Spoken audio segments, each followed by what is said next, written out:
Sea Image Consortium. 2, what do we need to know in order to more safely produce oil from the deep ocean that we don't now know?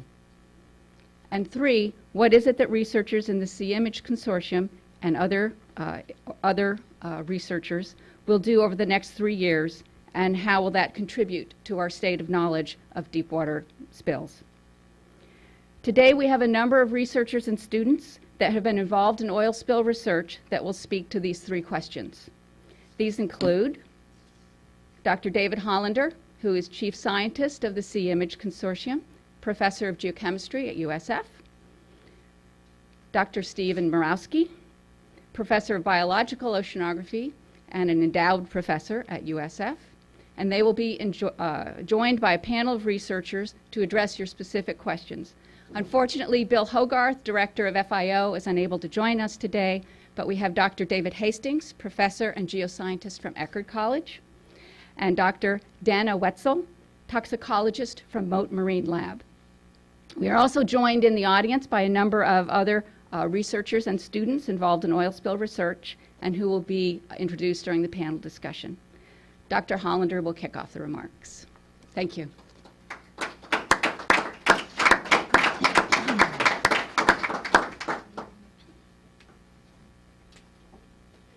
No worries about the cane. It's safe here. Again, thank you very much, Dean Dixon, Provost Wilcox, and Representative Castor. You did a heavy lift to help us with executing the plan to get BP oil, so we are still eternally grateful. Again, I'm here to essentially tell you what we've been doing in the College of Marine Science and in the our consortium, the Sea Image Consortium, the Center for the Integrated Modeling and Analysis of the Gulf Ecosystems. Essentially, I'm going to show you what essentially we know now that we didn't know then, and those are really important features. Next slide, please. What you see on the left-hand side is a theoretical view of a deep water blowout, and this had been constructed prior to any of the real blowout that had actually occurred. But what you can see is something really quite telling. You can see that it's very complex. You don't see a straight shooting up of oil through the water column and onto the surface, but what you see is the formation of these subsurface plumes. And this has just been theorized, and one of these referenced here is our colleague working at Texas A&M University, Scott Sokolowski. But when the blowout happened in 2010, we can see on the right the release at the wellhead. This was an enormous release of high pressure, high temperature petroleum, which is made up of oil and gas, into the bottom of the ocean. And you can see an incredible complexity of the kind of interactions, the physical chemical interactions, both among molecules and among its exterior environment, so inter and intramolecular interactions. And this really gave rise to the idea that we were then able to go out and document, indeed, that these subsurface plumes were actually occurring. And they occurred between 900 to 1,200 meters thick. That is, it occurred between 900 meters to 1,200 meters deep, or 300 meters thick. That's close to 1,000 foot thick. And this was not, as you would expect, to see a black river of oil, nor would it be viewed as a context of a vinaigrette where you'd have an oil-water mixture. But indeed, the violence that these oil and gas came out of the well led to the formation of 2 parts to these oil plumes. One part was dissolved components. So normally you think that oil and water don't mix, but in petrochemicals, there are parts of petrochemicals where oil and water actually do mix, and the oil components can dissolve into the seawater. The second component was generated by the formation of what they call micro droplets. These very, very, very fine droplets of oil between 20 to 60 microns thick, which is about as thick as a width of your hair. And these essentially were both the dissolved component and the micro droplet component led to almost an invisible layer of petrochemical between 900 to 1,200 meters thick. But when you brought it up and did the analyses, you could document that there was a significant amount of petroleum in the subsurface. So again, this was a very, very high pressure release. And some people have made the analogy that it was like an aerosol can, where the gases would collide with the liquid to form these micro droplets to give a fine mist of these fine components of the petroleum.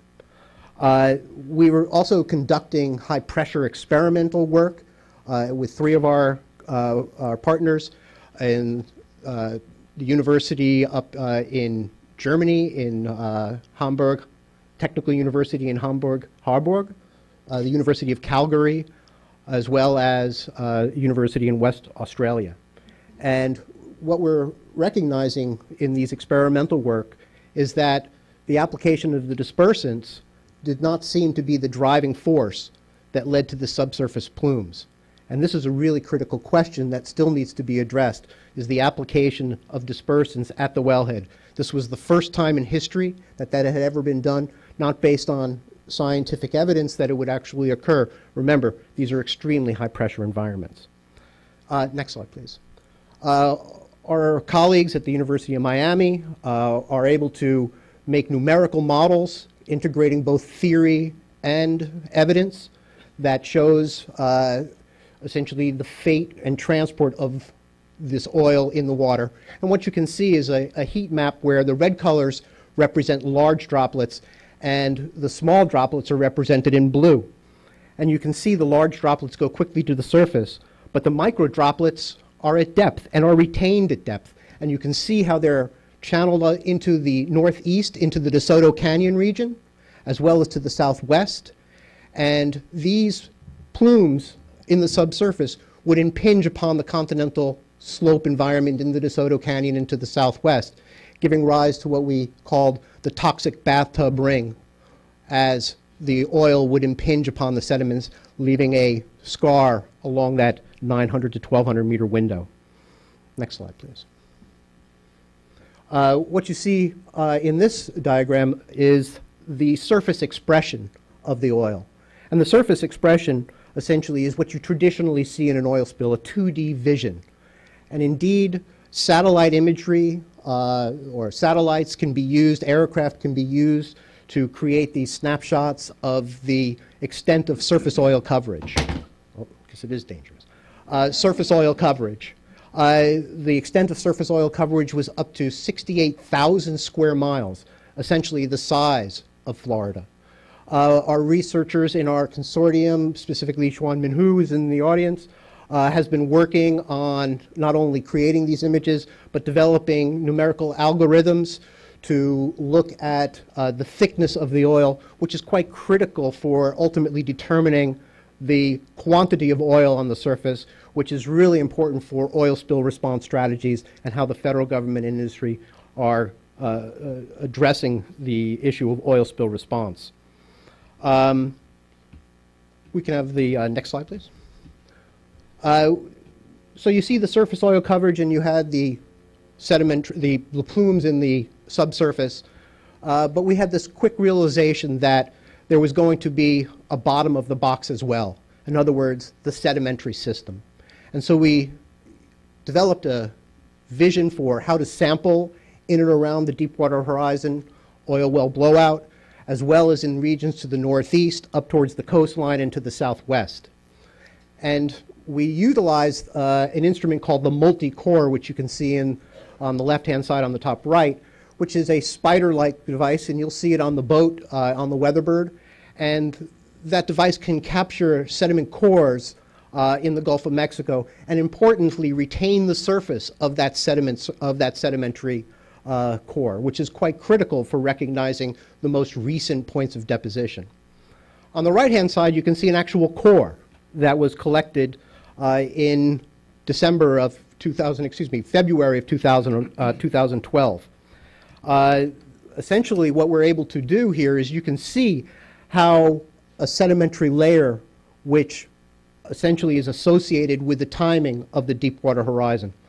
Typically, sedimentation rates in this environment are 1 millimeter per year, but we can see that sediment associated with the blowout is essentially now in this instance 5 centimeters thick, essentially being deposited extremely quickly.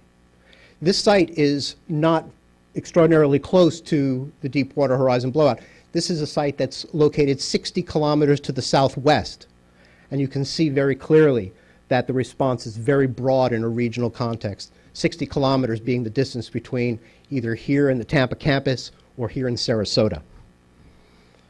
Through the, what we're able to do is essentially utilize those sediment cores and slice them very finely and conduct chemical analysis of them and biological analysis to interpret what their origin is. And from that, we were able to recognize something quite important, that we were able to recognize oil, dispersant components, algal components, and clay components, all in that horizon. And we developed a model for how could all of this material make their way down to the sediment surface so effectively, so quickly, and accumulate in a very, very broad region. Next slide. What we were able to discover is a process which was called the flocculent dirty blizzard, or others have called it MOSFA, marine oil snow sedimentation and flocculent accumulation. Essentially what it does is it links the clay minerals, the algae, the oil and dispersant mix, and they are able to bind together and be ballasted to sink to the bottom. During the Deepwater Horizon blowout, there were a number of response strategies that were used for surface oil mitigation.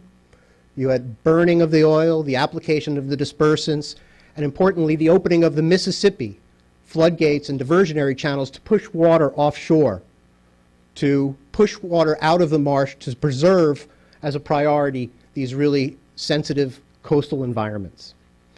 But with this flushing of the Mississippi to the offshore came clay minerals and nutrients. And these clay minerals and nutrients interact with the oil and the algae, and algae that is growing with those nutrients in the presence of oil and dispersants expressed a stress response, and they secreted a very gooey, slimy material that is not so pleasantly called sea snot, but it's very sticky. And the oil mineral aggregates, the dispersant, the dead algae, live algae, anything that was in the water column would stick to it and sink like a stone and accumulate on the ocean floor. And right now what we're trying to determine is really the role of the response strategies, the role of unexpected consequences of trying to save one part of the environment which ultimately can have an impact on the other. And this is a question of choices. This is a question, as a responder, of doing the least amount of harm and the trade-offs that are involved in that. And this is part of that equation. Next slide, please. We've continued our work in the sedimentary system. And what you see here is a perspective of surface oil coverage on the left-hand side, and on the right-hand side, a map of sedimentary oil coverage. And what we can see on the left is, again, that standard view of how widely distributed the surface oil was. And again, it covered 68,000 square miles of the Gulf surface. And on the right-hand side, we can see that, and this is taken from 2012, that there is an offset, both temporally and spatially, relative to the surface oil expression. And that does reflect that sedimentary process, that flocculent blizzard, dirty flocculent blizzard process of settling, and then this gradual migration of that material from the continental shelf and slope down to the deep depot centers. Collectively in this square, we've made estimates that anywhere between 4 to 10% of the liquid oil released is actually located in the bottom and having effects on the biota, namely the small organisms that live into the sedimentary environments. It's caused some of them to decline in density tremendously, 80, 90%, and in some cases to die off completely. Some instances the recovery has occurred and the bioturbation and the worms are back in the sediments, but in other locations they have still not arrived. And so there's other consequences to the sedimentary oil deposition besides simply the small worms, but actually larger organisms and fish specifically. Next slide, please. On the left-hand side, you see what they call a histogram of the distribution of compounds in the oil. So on the gray side is essentially a characterization of the crude oil. And on the right-hand side of that graph is samples from red snapper, from the livers of red snapper. And one can see that the histogram of those contaminants that are isolated from the liver of red snapper essentially are identical, an incredible similarity, resemblance to the crude oil, really documenting that crude oil is actually making its way into the food web and into important recreational and commercial fish species. Next slide, please.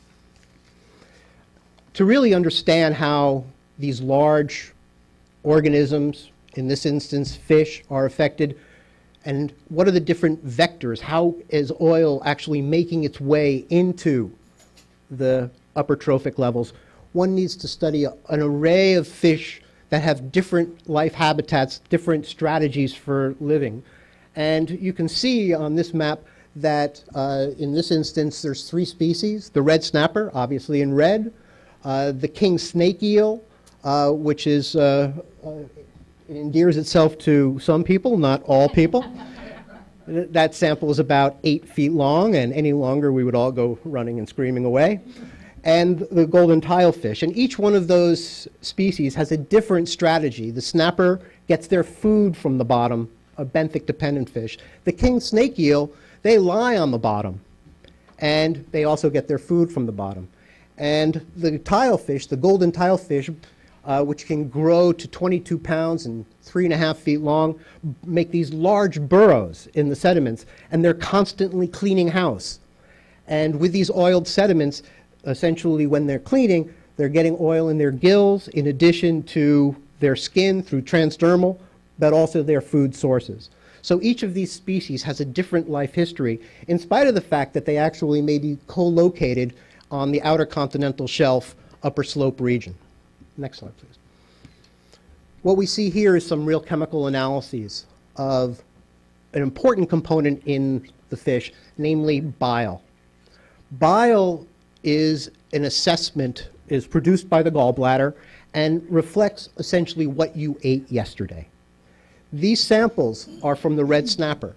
And what you see very clearly is that in 2010 and 2011, the concentrations of 2 PAHs, polycyclic aromatic hydrocarbons. These are components that are both carcinogenic and toxic. What we can see is that as you move from 2010 and 11 to 2012 to 2013, you can see an abrupt decline to lower levels of both of these PAHs, not necessarily the same decline. But what's important about that abrupt decline from 2011 to 2012 to 2013 implies that this was an acute, abrupt contamination event that the fish are now processing. As contaminated sediments continue to migrate downslope, the fish are still eating contaminated food sources, albeit at lower concentrations, and are slowly getting back to what would be considered the baseline condition, which is an important aspect that Steve Morawski will address. On the right-hand side, you can see the effects of having a different life history. The tilefish, which burrow in the sediments, live in the sediments getting contamination through the skin and feed off the bottom, have the highest concentrations. And these are not just the highest concentrations in this region, but globally, these concentrations are extraordinarily high. The red snapper are higher than the than the king snake eel, and the question is why. One thing that beyond being just scary and having the name eel and snake in the same animal name, these animals produce an incredible amount of slime. And that is thought to be one of the mechanisms that actually reduce their contamination level. So these are the kind of results that we have been able to get from the understanding of the behavior of the oil and gas released at high pressure, high temperatures into the cold ocean bottom, as well as looking at the transport of these, the mechanisms for how you can get oil onto the bottom, and ultimately how it has a biological and ecosystem impact. And questions are really, as you come back to baseline, what is that baseline? And ultimately, how long will the recovery take? So let me pass this now to Dr. Morawski, who's, didn't mention, is actually the director of Sea Image. I'm just the chief science officer. Okay, Steve?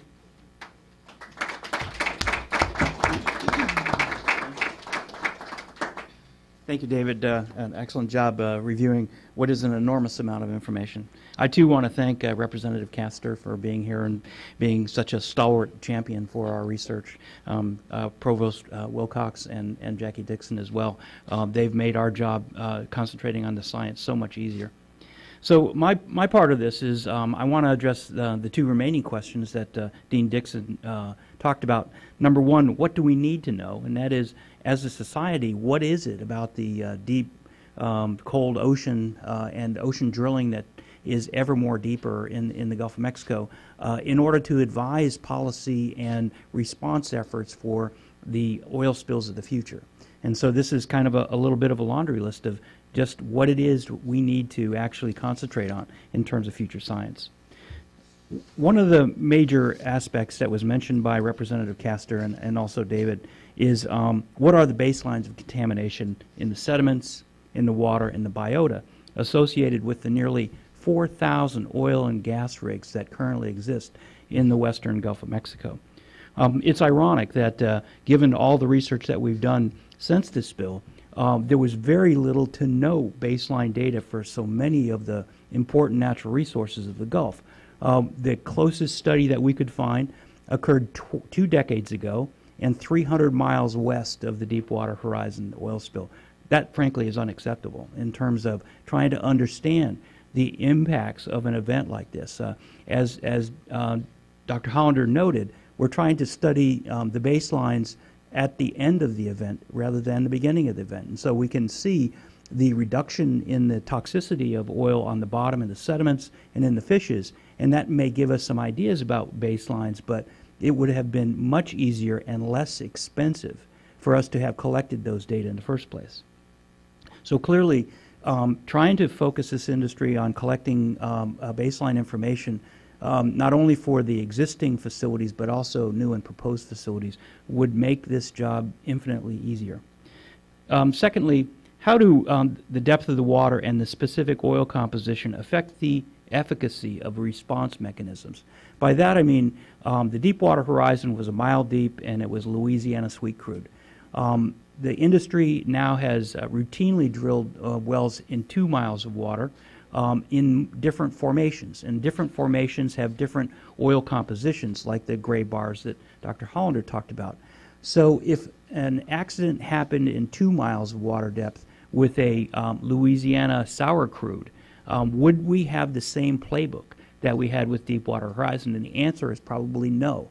We know that at 2 miles water depth, hydrate formation is much more problematic than in 1 mile of water depth. And as well, the formation of these microdroplets may be very much different with a different oil composition. So we need to know not only restudying Deepwater Horizon, but we need to know something about the families